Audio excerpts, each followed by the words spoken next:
Hi, I'm Penny, and today I'm talking about my second cycle of chemotherapy. This time I switched from Paclitaxel to Nab Paclitaxel due to an allergic reaction, and I had that combined with carboplatin chemotherapy and pembrolizumab immunotherapy. So let's get into it. All the side effects and what I experienced. So this time around, my number one side effect was fatigue, exhaustion. I was completely wiped out by this chemotherapy treatment. So today I'm 2 days away from my next cycle of chemotherapy, and I've really only just recovered and I'm still feeling really tired. Hi, it's day 10. Still feeling really unwell, really tired, headachy, a bit queasy, just generally feeling rubbish. I've had a lot of dizziness today, so just been taking it easy, not doing very much at all. I'm a bit concerned it's taking so long to feel better, hoping things might improve tomorrow or over the weekend, fingers crossed. Been 10 days of feeling rubbish and I've just had enough now. Ready to be moving past it into feeling a bit better, having a bit of recovery time. Anyway, we'll see how it goes. I had a number of other side effects as well, which I will go into, but because of the level of fatigue and exhaustion I experienced this time around, my oncologist has decided to reduce my dose next time down to 80% of the original dose. So number one side effect, exhaustion, fatigue.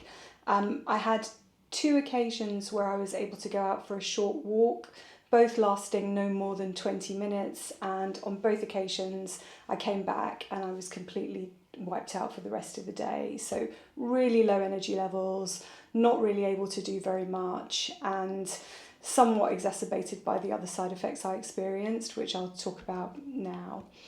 So on top of feeling completely exhausted and really tired every day for well over 2 weeks, I also experienced a lot of abdominal discomfort, some diarrhea and constipation, which is a sort of normal side effect from these medicines that were given during chemotherapy.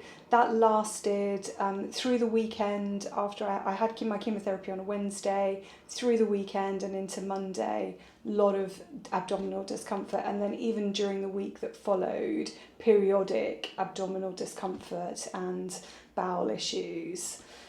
In addition to that, this time around I also experienced quite a lot of pain. I had a lot of pain in my legs, in my ankle, in my knee, my lower back, and then quite bizarrely, just around after the 10th day, I began to experience a lot of pain in my ear when I was chewing. And I understand from my oncology team that can happen sometimes. They haven't given me anything for it, but it seems to have calmed down now. So lots of aches and pains in different places, on top of feeling tired and having a lot of abdominal discomfort. And then in addition to that, I had a 4-day period where I had quite dramatically reduced urine output, and I was quite worried about my kidneys and my kidney function during this time. But around this time we had a bit of a heat wave in the UK, and when I spoke to the oncology nurses, they suggested it might be related to the heat, although personally I doubt that because I drink lots of water. I always drink at least 3 litres of water a day. So to me it seemed unlikely that it was heat related. I was staying indoors, I had fans on, I was trying to stay cool.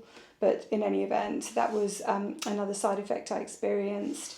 And then I also had quite bad oral thrush. So I had a really white tongue, I had sores in my mouth, really bitter taste in my mouth. And this time around I was given 2 medications to help with that. One was called nystatin, which was a little syringe that you just drops that you put into your mouth after every meal, swish it around a bit like a mouthwash and then swallow it.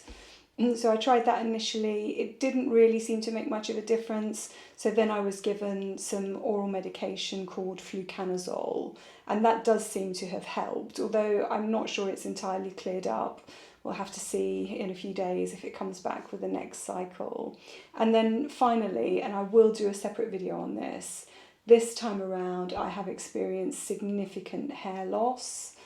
I have been doing scalp cooling treatment to try and preserve my hair, which is quite uncomfortable and unpleasant, but I had hoped it would preserve the majority of my hair, or at least some of my hair. But given the rate at which I am losing hair at the moment, I'm a bit skeptical about whether or not it's working. But I will do a separate video about hair loss and decisions I'm making about my hair and my experience on that throughout the chemotherapy journey. So if you're interested in that, look out for it. So that's it really. Symptoms this time around, number one, and by far the worst, the most long lasting, has been exhaustion and fatigue. Well over 2 weeks, really not able to function or do very much. I've had a lot of abdominal issues, abdominal pain, bloating, gas, diarrhea, constipation. I mean, you name it, I've had it. Abdominal issues. Pain, aches and pains in lots of different places. Reduced urine output, oral thrush, and hair loss. And then finally, I forgot to mention, I've also had a number of headaches and dizzy spells. But overall, I would say the vast majority of those symptoms, unpleasant as they are, those side effects are, to me at least, tolerable and manageable. But the biggest issue has been the duration of time with the fatigue, because I've just felt like I really haven't been able to do anything during this time. The other stuff I can cope with, you know, it comes, it goes. There are some medications that help. But overall, if I can get out and get some fresh air and go for a walk and do a little bit of work now and then, I feel much better able to cope. But this time around, the medicine just wiped me out and I was exhausted. Anyway, that's it for cycle 2, switching to Nab Paclitaxel. I will let you know how I get on with cycle 3, where I have the reduced dose. I'm hoping it's going to be a little bit easier, bit less tiredness, but we'll see how it goes and I'll keep you posted. Thanks. See you in the next one.